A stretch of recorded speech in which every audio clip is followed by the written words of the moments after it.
Okay guys, we're back here at the lathe for the last op on our squib rod. This is Op5. To start with, we turned down our snout and faced this little spot.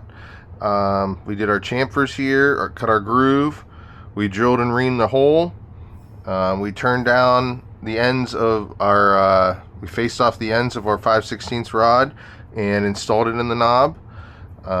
And now we're going to do our last stop, which is going to be facing this end off, knocking down these corners a little bit, and doing a chamfer here.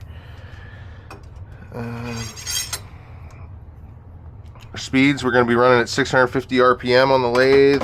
The tool is just this same little 45-degree chamfer tool that we used in Ops 2 and 4.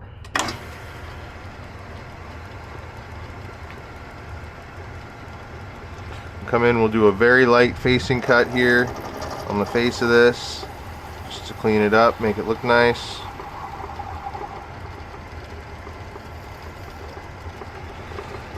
Okay. Now we're going to knock down these corners on this hex.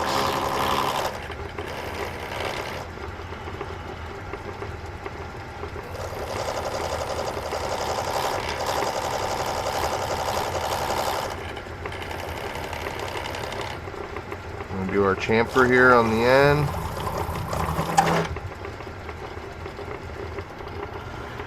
We'll take our red scotch-brite. Just give her a nice little polishing up.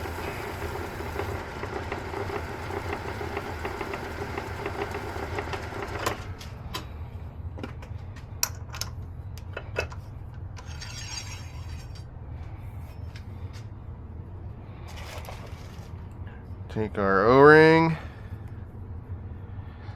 install it in the groove, and that way our squib rod fits nice and tight and it's held right in place in the top of our S3 cart. There's your squib rod for your S3 cart or any range bag, available at sheelmfg.com.